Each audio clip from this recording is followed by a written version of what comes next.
Hello दोस्तों। तो कैसे हैं आप लोग।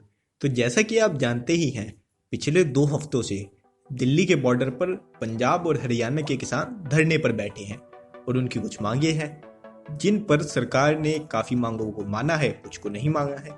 लेकिन इसके बाद भी किसान इस बात पे अड़े हैं कि सरकार पहले इन 3 बिलों को वापस ले, उसके बाद ही सरकार से कोई बात की जा सकती है।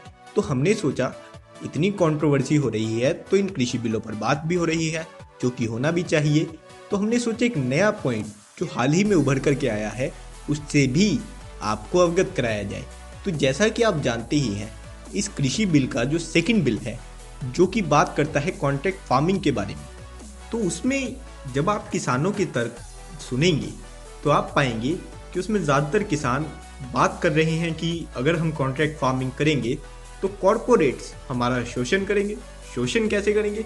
उनका कहना है कि कॉरपोरेट्स के आने से शुरू के 3-4 साल में तो कॉरपोरेट्स हमारी फसलों के अच्छे दाम देंगे, क्योंकि उस समय उन्हें अपनी मार्केट तैयार करनी होती है। लेकिन जब एक बार कॉरपोरेट्स हमारा जो ट्रेडिशनल सिस्टम है, जो कि मंडियों का और आढ़तियों का है, उसे पूरी तरह से खत्म कर देंगे, उसके बाद से वो मनमाने दामों पर हमारी फसलों को खरीदेंगे। और अगर हम उस दाम पर ना उन्हें बेचना चाहें, उसके बाद भी हम कहीं और उन फसलों को नहीं बेच पाएंगे। भला ऐसा क्यों? क्योंकि तब तक जो हमारे ट्रेडिशनल सिस्टम है वो काम ना मिल पाने के कारण खत्म हो चुका होगा। लेकिन मुझे जो बात समझ में आई, उनके इस बात में थोड़ी सी तर्क की कमी है, क्योंकि शायद आप लोग ना जानते हो कि हिंदुस्तान में वर्तमान समय में भी कॉरपोरेट जो हैं वो कॉन्ट्रैक्ट फार्मिंग को काफ़ी बड़े स्तर पर एग्जीक्यूट कर रहे हैं, जिसमें आपको दक्षिण से लेकर उत्तर तक और पूरब से लेकर पश्चिम तक काफ़ी ज़्यादा जो एग्जाम्पल्स हैं वो मिल सकते हैं। और इसमें हम अगर पंजाब का ही एग्जाम्पल लेना चाहें तो पेप्सी को, जो कि लेस बनाता है, वो इसका एक बड़ा एग्जाम्पल है।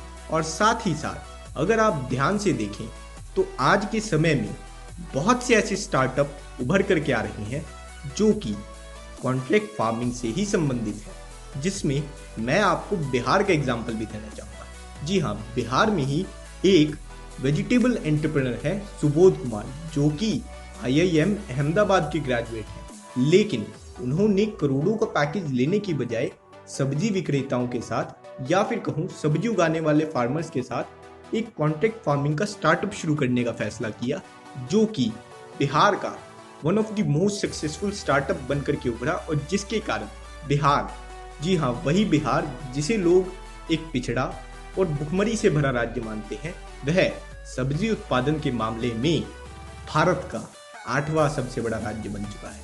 और साथ ही साथ ये जो क्रॉप डाइवर्सिफिकेशन बिहार ने की कॉन्ट्रैक्ट फार्मिंग के कारण, इस कारण बिहार की जो ग्रोथ रेट है एग्रीकल्चर की, वो भी कंसिस्टेंटली 10% से ज़्यादा ही रही है। तो ये बात कहनी गलत होगी कि कॉन्ट्रैक्ट फार्मिंग पहले भारत में नहीं थी और इस बिल के आने के बाद आ जाएगी। जबकि अगर आप ध्यान से देखें तो ये बिल उस कॉन्ट्रैक्ट फार्मिंग को लीगलाइज करके, जो पहले कोई स्ट्रक्चर ना होने के कारण फार्मर्स का शोषण हो पाना पॉसिबल हो पा रहा था, उसे रोकने का प्रयास भी करता है।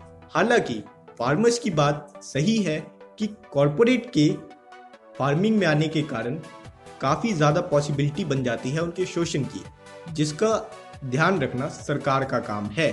जिस कारण उन्होंने जो उसकी अथॉरिटी थी वो SDM से चेंज करा कर के कोर्ट कराने की बात की, जो कि सरकार मानने का दावा भी कर रही है। तो इसलिए ज़रूरी है कि किसान भी समझे कि कॉन्ट्रैक्ट फार्मिंग उतनी बुरी चीज़ नहीं है जितनी वो समझते हैं। लेकिन साथ ही साथ उन्हें अपनी एकजुटता बनाए रखने की भी ज़रूरत है, क्योंकि एक सिंगल किसान को तो कॉर्पोरेट एक्सप्लॉइट कर सकता है, लेकिन जिस तरह का एकता का प्रदर्शन किसानों ने किया है और सरकार को काफ़ी ज़्यादा मांगों पर झुकने को मजबूर कर दिया है, उसने ये दिखा दिया है कि अगर किसान एकजुट होकर के अपनी मांगों को रखें तो वो हिंदुस्तान की सरकार तक को, जी हाँ एक पूर्ण बहुमत की सरकार तक को झुकाने का दम रखता है। तो इसी बात के साथ हम ये आशा रखते हुए कि किसानों और सरकार के बीच की ये जो फ्रिक्शन है वो जल्द ही खत्म हो, क्योंकि हम नहीं चाहते कि कोरोना की इस महामारी में जो हमारा अन्नदाता है वह सड़कों पर बैठे और सर्दी की चपेट में आए।